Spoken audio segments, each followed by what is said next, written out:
ध्रुव है मेरे ध्यानन में, प्रहलाद मेरे ज्ञानन में।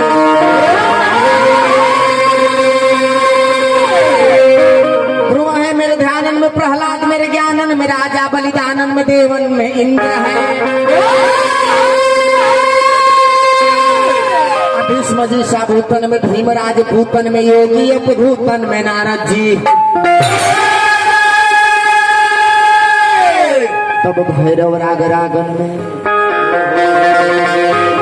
अब अस्मेघ यज्ञ में।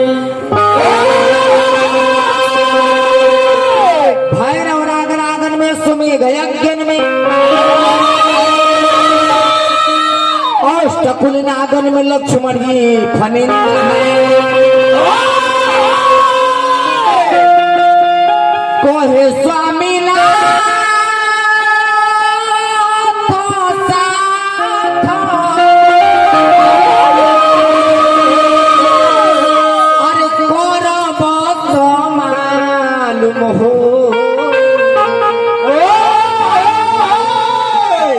छत्री में चक्रधारी केवल रामचंद्र है। तो भजन से सेवा लेना कैसे हो, कैसे कि वही अरे रहियो ना धरई लोग कहता चलो गुरु भैया 20-25 साल में बार पाके लागता। लोग कहता कि पेट में गर्मी हो गई, हेन हो गई, तेन हो गई, कुछ नहीं के भाई। पहले लोग के 60 साल में बार पाकत हो तो 100 बरिस लोग जियत रहल हो। एक बार तो 50-60 बरिस में वीजा पासपोर्ट कुल ही आ जाए।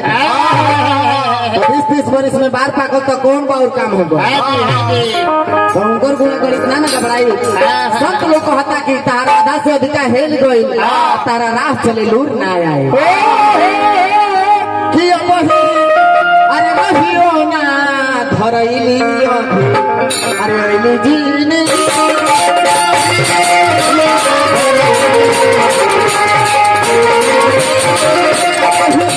रहियो ना धरैली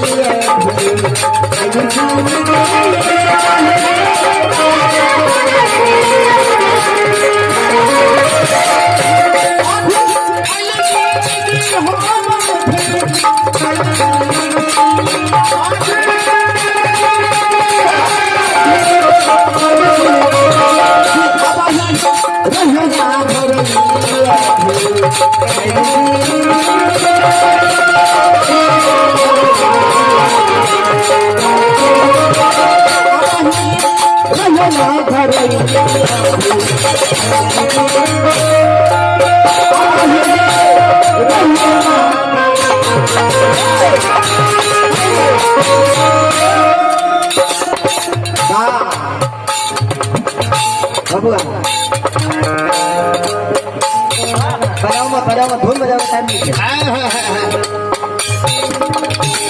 खेला कूद में हारा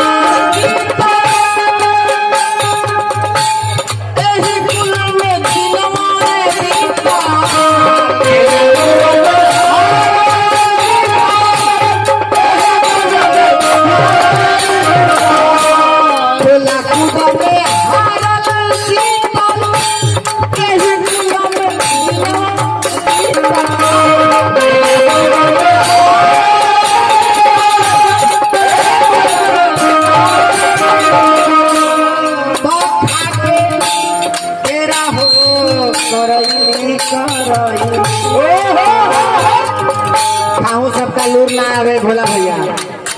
ये घर तो सिस्टम चल गई बा, कहीं भी काज परोज में जाता नहीं तो देखा नहीं लोग मीठा देता, वही में एगो दूगो फल दे देता। खाऊ सबका लूर ना आवे। लोग क्या करता कि पहले फल खा ले, आ फल खा के पानी पी के आज जैसे ही समियाना में जाता तलाक अरे हटाओ कर कोरोना हो गया रे।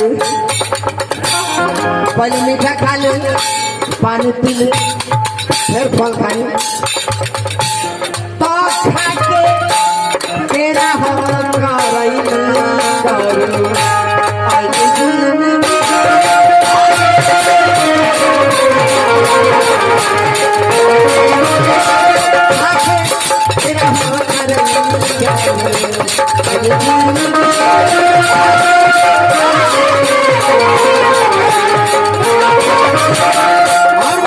ऐसा सुंदर लोग तन मिले काहे खाते ऐसा सुंदर तन पाके एने मोने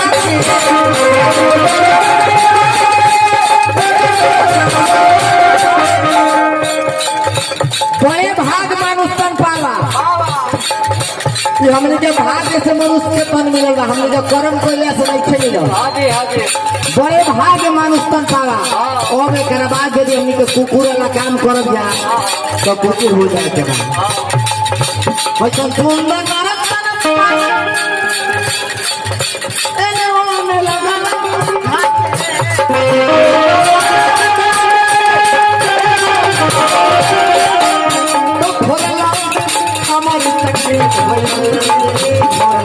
मुकेश बाबुआ बसंतिया के चक्कर में जो रोज अमृत के धोली घर का अवतार तो खोला हमारी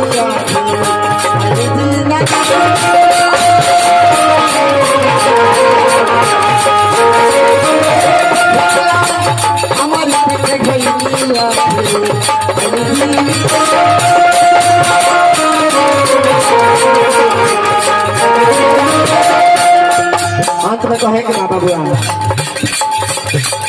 गनगा के कोहे